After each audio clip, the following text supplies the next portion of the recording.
જય માતાજી મિત્રો, આજના વિડીયોમાં વાત કરવાના છીએ કંડક્ટર લાઇસન્સ એટલે કે બેજની. એ તમે કેવી રીતે મેળવી શકો છો એની વાત કરવાના છીએ.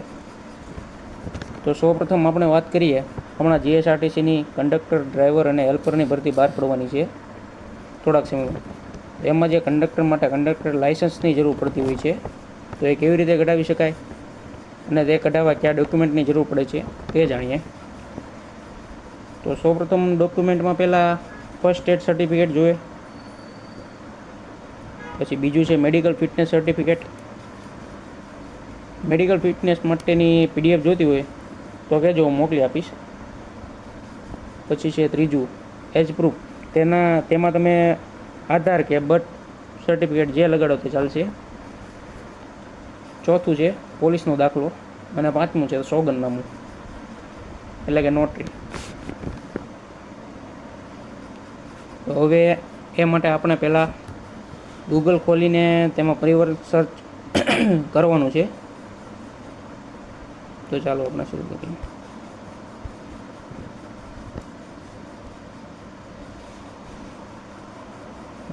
પરિવહન સર્ચ કરવાનું.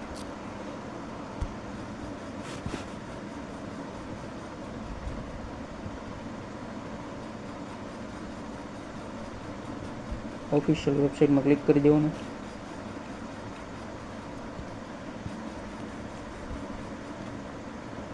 પછી પેજ ખુલી જશે.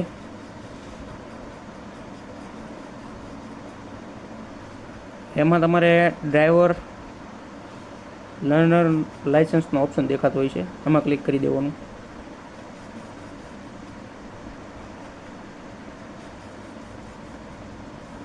પછી સ્ટેટ સિલેક્ટ કરી દેવાનું છે. પછી આ રીતનું પેજ ખુલી જશે. એમાં લાઇસન્સ મેન્યુ ઉપર ક્લિક કરવાનું છે. એમાં તમને ઘણા બધા ઓપ્શન જોવા મળતા હોય છે. એમાં આપણે કંડક્ટર લાઇસન્સ પર ક્લિક કરવાનું છે. એમાં આપણે ન્યૂ કંડક્ટર લાઇસન્સ,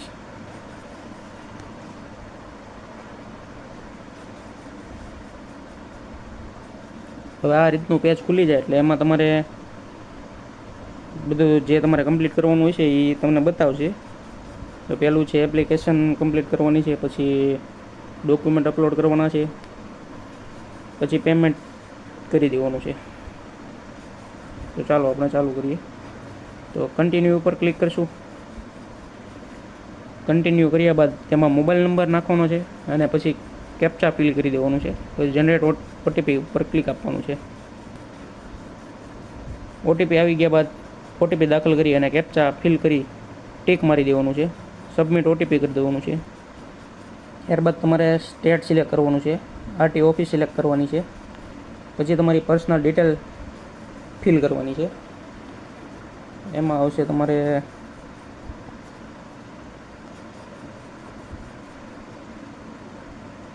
તમારું નામ, પિતાનું નામ, અટક. પછી આમાં રિલેશનમાં તમારે માતા પિતા કે ભાઈ ગમે તે નાખી શકો. પછી એમાં અત્યારે આપણે પિતા સિલેક્ટ કર્યું તો પિતાનું નામ, દાદાનું નામ અને અટક નાખી દેવાની છે. પછી જેન્ડર સિલેક્ટ કરવાના છે, મેલ, ફિમેલ કે ટ્રાન્સજેન્ડર ગમે તે. પછી બર્થ ડેટ નાખવાની છે. બર્થ ડેટ નાખશો એટલે એજ તમારી આપોઆપ આવી જશે. ક્વોલિફિકેશનમાં અત્યારે આપણે 12 પાસ રાખવાનું છે, એ સિલેક્ટ કરી દેવાનું. બ્લડ ગ્રુપ ને ફોન નંબર ને કાંઈ મેન્ડેટ નથી, એટલું બધું. મોબાઈલ નંબર દાખલ કરી દેવાનો છે. એમાં તમારે આઈડેન્ટિફિકેશનમાં કોઈ પણ તમારે તલ હોય કે કપાળે કે જ્યાં હોય ને માર્ક સિલેક્ટ કરવાનું છે, કોઈ નિશાન મતલબમાં. પછી તમારે આ નિશાની આપીને આગળ વધવાનું છે.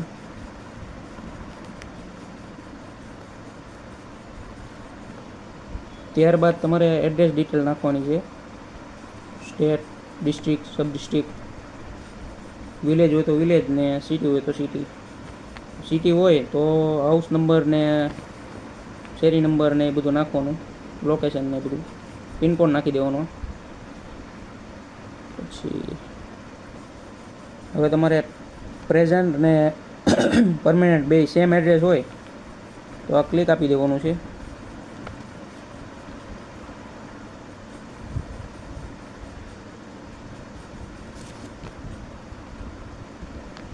ત્યારબાદ ઉપર આવી જવાનું છે, મેડિકલ ડિટેલ આવશે એ ફિલ કરી દેવાની છે. અહીંયા તમારે ફર્સ્ટ એડ કઢાવ્યું હોય ઇન્સ્ટિટ્યૂટનું નામ નાખવાનું છે.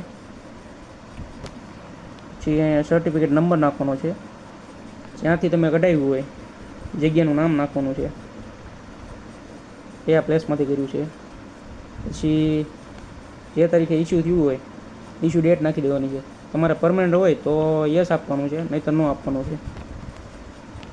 જોકે અત્યારે તો 3 મહિના 6 મહિના એ રીતનું આવે છે, એટલે ન કરી દેવાનું. બાકી યસ પરમનન્ટ હોય તો યસ કરી દેવાનું. એ થઈ ગયા બાદ હવે મેડિકલ ફિટનેસ દાખલ કરવાનું છે. ફિટનેસ સર્ટિફિકેટ નંબર નાખવાનો છે. પછી જે તે ડૉક્ટરનું નામ નાખવાનું છે જ્યાંથી કઢાવ્યું એનું. પછી ડૉક્ટરનું રજિસ્ટ્રેશન નંબર નાખવાનો છે. પછી જે દવાખાનામાંથી તમે દાખલો કઢાવ્યો છે એ દવાખાનાનું નામ દાખલ કરવાનું છે. જે તારીખે ઇસ્યુ કર્યું છે ઇસ્યુ ડેટ નાખી દેવાની છે.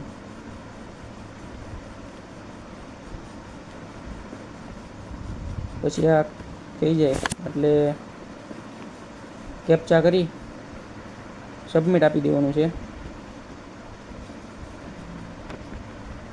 આ રીતનો મેસેજ આવી જશે. ઓકે ઉપર ક્લિક કરી દેવાનું. આ રીતે કાંઈક તમારી સ્લીપ બની જશે. એમાં એપ્લિકેશન નંબર ને બધું નાખેલું હોય છે. આ સ્લીપને તમારે પ્રિન્ટ કઢાવી તો કઢાવી નાખવાની, નહીંતર તમારામાં ટેક્સ્ટ મેસેજ તો આવી જશે. આ થઈ જાય એટલે તમારે બધા ડોક્યુમેન્ટ અપલોડ કરવાના હોય છે. ડોક્યુમેન્ટ અપલોડ કરવા માટે નીચે નેક્સ્ટ આપવાનું છે. નેક્સ્ટ આપશો એટલે આ પાછું ફરીથી તમારો એપ્લિકેશન નંબર જે આ સ્લીપ બની ગઈ છે એ એપ્લિકેશન નંબર આપોઆપ આવી જશે. તમારી ડેટ ઓફ બર્થ નાખી દેવાની છે, કેપ્ચા ફિલ કરી દેવાનો છે, સબમિટ આપી દેવાનું છે.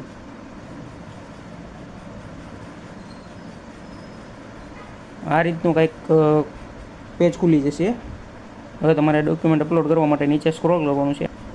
ત્યારબાદ આપણે જો કંડક્ટર લાઇસન્સ માટે એપ્લાય કર્યું હતું એટલે એની સ્લીપ આવી ગઈ છે, એટલે એ કમ્પ્લીટ થઈ ગયું. હવે અપલોડ ડોક્યુમેન્ટ કરશો એ કમ્પ્લીટ આવી જશે. પછી ફી પેમેન્ટ કરશો એટલે એ પણ કમ્પ્લીટ થઈ જશે. તો ચાલો ડોક્યુમેન્ટ અપલોડ કરી દઈએ. ડોક્યુમેન્ટ અપલોડ કરવા માટે આ 5 છે એ બધું કમ્પ્લીટ કરી દો. પછી આ રીતનું ઓલ ડોક્યુમેન્ટ અપલોડ સક્સેસફુલી આવી જશે. પછી નેક્સ્ટ કરી દેવાનું. અપલોડ ડોક્યુમેન્ટ કરી નાખ્યું એટલે આ કમ્પ્લીટ આવી ગયું. હવે ફી પેમેન્ટ બાકી છે તો એ કરી નાખીએ એટલે કમ્પ્લીટ થઈ જાય. આપણું ટોટલ અમાઉન્ટ થયું છે 130 રૂપિયા. એપ્લિકેશનના 100 રૂપિયા અને સીએલ ટેસ્ટના 30 રૂપિયા, એ રીતના 130 રૂપિયા થાય છે. તો હવે આ પેમેન્ટ કરી દઈએ. પ્રોસીડ કર્યા બાદ આ તમને એક ટોકન નંબર જનરેટ થશે.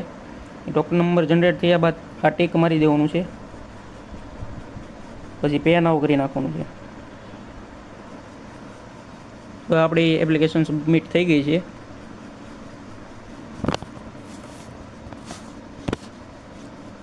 કોઈને હવે પ્રોબ્લેમ આવે તો કોમેન્ટમાં પૂછી શકો છો. વિડીયોને લાઇક શેર અને સબસ્ક્રાઈબ જરૂરથી કરજો, એટલે મને આગળ વધવામાં મદદ મળે અને તમને નવી જાણકારી મળતી. જય માતાજી.